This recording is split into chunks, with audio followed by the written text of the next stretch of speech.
ये कहानी शुरू होती है सावले नाम के एक लड़के के साथ, जो बारिश में एक अंधेरी गली के अंदर बैठ के अपनी पिछली जिंदगी के बारे में कुछ सोच रहा होता है जिसका उसे कुछ भी नहीं याद। वहीं तभी एक अनजान लड़की उसके पास आकर उसे वादा करती है कि वो सावले को एक ऐसी दुनिया में ले जाएगी जो उसके लायक हो। और इसके बाद सीधा 3 साल बाद वेनियस किंगडम के रॉयल मैजिक एकेडमी का सीन दिखाया जाता है, जहाँ नोटिस बोर्ड पर डायरेक्टर ने सावले को बुलाने का नोटिस जारी किया था। स्टूडेंट्स आपस में बातें करने लगते हैं कि इसके ग्रेड्स तो सबसे खराब हैं, पक्का इसे अकेडमी से निकाल दिया जाएगा। थोड़ी देर बाद सावले जब डायरेक्टर के रूम में जा ही रहा होता है कि तभी उसे कॉरिडोर में किसी लड़की की चीखने की आवाज आती है, जिसका नाम होता है रोज क्रिस, और डायरेक्टर के रूम में जबरदस्ती घुसने की कोशिश कर रही होती है। और जब कोई दरवाजा नहीं खोलता तो बेचारी गुस्से में वापस आ जाती है। सावले को आता देख वो उससे पूछती है क्या मैं तुम्हारे साथ अंदर जा सकती हूँ, ले चलोगे मुझे? पर वो साफ मना कर देता है, जो सुन उसका और दिमाग खराब होता है और अपने मैजिकल स्टाफ से एक कुल्हाड़ी को समन करके सावले को और ज्यादा धमकाने लगती है। इसी बीच होल्डर नाम का एक बिजनेसमैन वहाँ आता है, जो रोज को रोकने की कोशिश तो करता है पर उल्टा दोनों के बीच लड़ाई शुरू हो जाती है। पर ज्यादा ताकतवर होने की वजह से वो एक झटके में बेचारी का स्टाफ ही छीन लेता है। तभी डायरेक्टर भी दरवाजा खोलकर बाहर आती है, जिसका नाम था एल्बस। वो रोज को इस तरह स्कूल में देखकर काफी हैरान थी। जिसके बाद वो सब लोग अंदर जाते हैं और एल्बस सावले को बताती है कि तुम्हें यहाँ इसलिए बुलाया गया क्योंकि तुम्हारे लिए एक स्पेशल ट्रेनिंग की प्लानिंग की गई है। एल्बस समझाती है कि अगर सावले अकेडमी में ही रहा तो वो ज्यादा कुछ नहीं सीख पाएगा, इसलिए वो चाहती थी कि सावले एक अलग एनवायरनमेंट में ट्रेनिंग करे।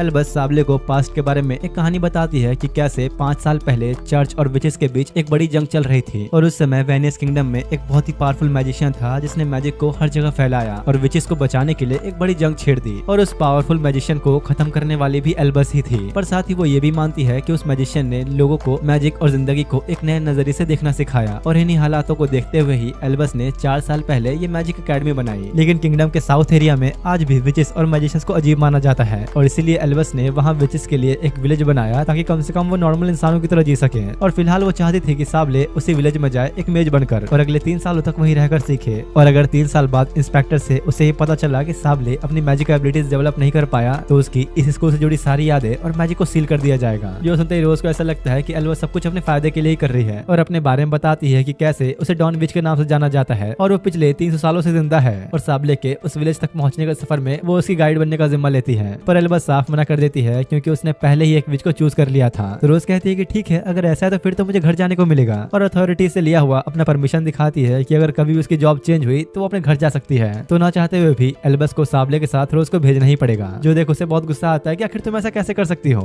रोज कहती है कि ठीक है, अगर तुम ऐसा नहीं चाहती तो मुझे जाने दो, इसी बहाने मुझे ग्रीमोर ऑफ जीरो को पढ़ने को मिलेगा। और यहीं पर सावले को पता लगता है कि ग्रीमोर ऑफ जीरो दुनिया की सबसे पहली मैजिक बुक थी। जो सुन एल्बस कहती है कि तुम्हें पता तो है ना, ये एक फॉरबिडन बुक है जो अकेले ही पूरी दुनिया को तबाह करने की ताकत रखती है। मैं तुम्हें उस बुक को पढ़ने की परमिशन तो नहीं दे सकती, लेकिन मैं तुम्हें उस बुक के राइटर से मिलवा सकती हूँ। जो सुन रोज काफी खुश जाती है कि क्या सच में ऐसा हो सकता है। कुछ देर बाद अब जब बाहर आकर रोज और सावले बात कर रहे होते हैं कि